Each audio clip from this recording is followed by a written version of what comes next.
Realme তাদের P সিরিজের যতগুলো ফোন এর মধ্যে আমাদের মাঝে নিয়ে এসেছে সবগুলো ফোনই কিন্তু আমাদের মাঝে মোটামুটি ভালোই জনপ্রিয়। আর এবার রিয়েলমি লঞ্চ করেছে রিয়েলমি পিয়ন স্পিড 5G, যেটাকে বলতে পারেন মিড বাজেট সেগমেন্টের পারফরমেন্সের দিক থেকে সবথেকে সেরা ফোন। আর আজকের ভিডিওতে এই ফোনটা নিয়ে ডিটেলসে কথা বলবো আপনাদের সাথে। মিড বাজেট সেগমেন্টের এই ফোনটা বাংলাদেশের মার্কেটে কবে কি আসবে, আসলে দাম কত কি হতে পারে, এইসব বিষয় নিয়ে বিস্তারিত কথা বলবো। চলুন আজকের ভিডিওটা শুরু করি। শুরুটা করব লুক এবং ডিজাইন দিয়ে। ব্যাক সাইডে দেওয়া হয়েছে মিডল বরাবর একটা সার্কেল ক্যামেরা বাম্প, যেটা দেখতে ভালোই লাগছে এবং বেশ বড়সড়। ব্যাক সাইডে জোস লেভেলের একটা টেক্সচার দেওয়া হয়েছে। দুইটা কালার ভেরিয়েন্ট মার্কেটে আপনি অ্যাভেলেবেল দেখতে পাবেন। ব্যাক সাইডে দেওয়া হয়েছে পলিকার্বনেট এবং ডিজাইনটা অনেকটা কার্ভ। ডুয়েল হাইপার সিম কার্ড স্লট পাবেন এই ফোনটাতে এবং থাকছে ইউএসবি টাইপ সি পোর্ট এবং পাবেন 3.5 মিলিমিটারের অডিও জ্যাক। ওভারঅল মিলিয়ে লুক ডিজাইন অস্থির।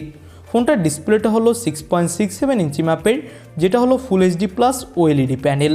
আর এর রিফ্রেশ রেট দেওয়া হয়েছে 120 hertz. In display fingerprint sensor থাকছে, যেটা যথেষ্ট ফাস্ট। ইউটিউবে 4K তে ভিডিও সাপোর্ট করতেছিল। তো ওভারঅল বললে ফোনটার ডিসপ্লে কোয়ালিটি আমার কাছে অনেক বেশি জোস মনে হয়েছে এই বাজেট অনুযায়ী।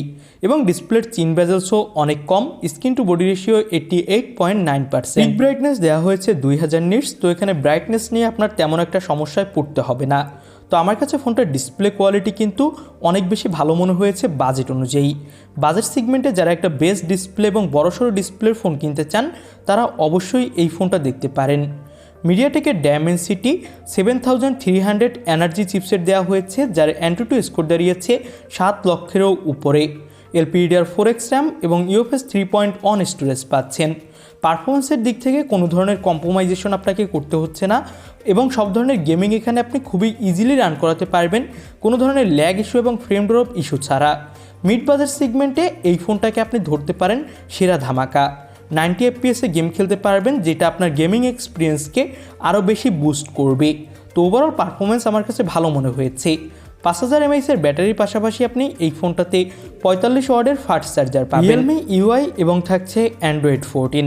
2 বছর অ্যান্ড্রয়েড আপডেট আর 3 বছর সিকিউরিটি আপডেট পাচ্ছেন ফোনটাতে। ফোনটার ব্যাক সাইডে দেওয়া হয়েছে ডুয়েল ক্যামেরা, যার প্রাইমারি ক্যামেরা 50 মেগাপিক্সেলের। পাবেন 2 মেগাপিক্সেলের একটা ডেপথ সেন্সর। ব্যাক সাইডের ক্যামেরা দিয়ে 4K 30 FPS ভিডিও রেকর্ডিং করতে পারবেন। সামনে 16 মেগাপিক্সেলের সেলফি ক্যামেরা থাকছে, যেটা দিয়েও আপনি 4K তে ভিডিও রেকর্ডিং করতে পারবেন। ফোনটা দিয়ে তোলা কিছু ছবি আপনি দেখতেই পাচ্ছেন। ডিটেলস এবং ব্রাইটনেসের কোনো ধরনেরই ঘাটতি নেই। বলতে পারেন মিড বাজেট সেগমেন্টে ভালোই ফটোগ্রাফি করা যাচ্ছিল। তবে একদম টপ ক্লাস ফটোগ্রাফি তো অবশ্যই করতে পারবেন না, সেটা তো বোঝাই যায়, কারণ এখানে দেওয়া হয়েছে 2 মেগাপিক্সেলের ডেপথ সেন্সর।